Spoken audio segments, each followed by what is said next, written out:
Ali Baba and the 40 Thieves. Long, long ago in the land of Persia, there was a poor woodcutter called Ali Baba. One day, while he was walking in the forest, he saw some horsemen coming his way. They were shouting and making a lot of noise. Poor Ali Baba knew at once that they were a band of thieves. As quickly as he could, he climbed up the nearest tree and hid among the branches. As they passed close to the tree, Ali Baba counted 40 men in all. Suddenly they stopped and got off their horses. The captain of the thief walked towards the struck of a face of a great rock. With his hand at the same time he cried in a loud voice, "Open sesame!" How strange! A door in a rock opened, and the men entered the seemed what seemed to be a large cave. Ali Baba nearly fell down the tree in surprise. This must be the place where the thieves had hid their treasure. He watched and waited until they came out. He saw that each man looked very happy and was carrying a bag of heavy bundle. When they had all gone, Ali Baba climbed down the tree and went to the rock. He struck it with one hand and cried, "Open sesame!" The door in the rock opened and he went forward to peep inside. His mouth and eye opened wide at what he saw. There were bags of gold and silver and heaps of jewelries piled on the floor. Ali Baba entered the cave and cried out, "Same of the sack outside." Then he said to himself, "How can I take home such a heavy load?" Suddenly he remembered his faithful donkey. He had left it tied to a tree while he was cutting and gathering wood in the forest. Ali Baba rushed to where the animal was and emptied the basket of food. Then he led the donkey to the cave. Ali Baba put the sacks of treasure into the baskets and carefully shut the door of the cave. He hurried home and hid the bags in the corner of the stable so that no one would know about his luck discovery. The woodcutter visited the cave several times and always returned with a load of riches.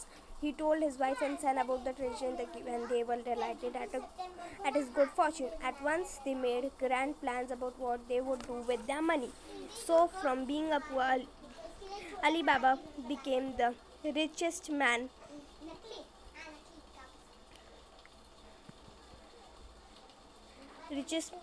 in that part of the country. He built a fine palace and had many servants.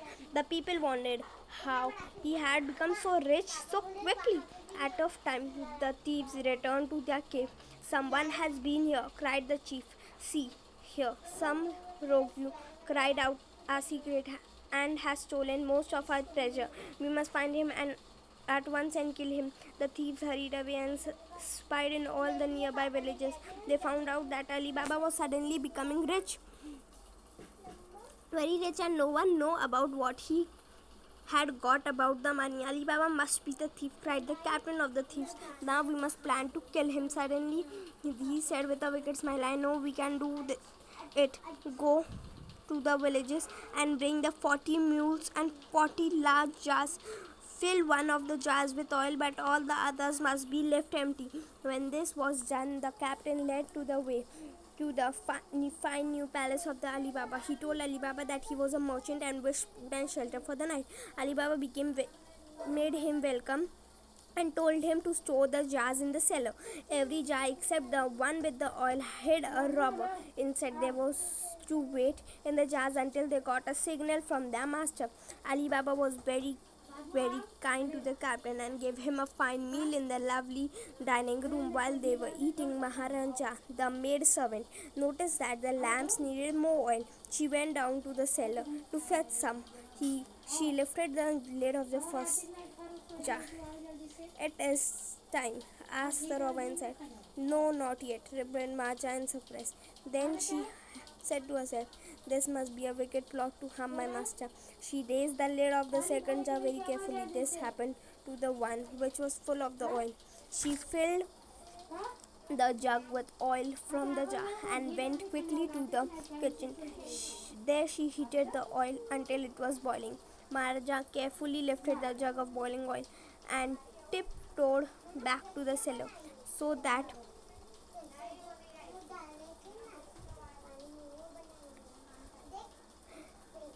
they cannot run around all the jars Quickly, she ran round all the jars and poured some boiling oil into each of them. What a dreadful noise there was! All the robbers were howling in pain and shouting for mercy. Ali Baba's servants rushed to the cellar to find out what was wrong. When they saw the thieves, at once they attacked and captured them. One of the servants ran back upstairs and captured the chief of the thieves before he could escape. A few minutes later, the robbers were taken away to the prison. Ali Baba was very pleased to see the last of the 40 thieves. He thanked Maharaja for the clever way in which she had saved his life. Not long after that, for the clever way. Afterwards, she married his son, and Ali Baba gave him a large part of the treasure as a wedding gift.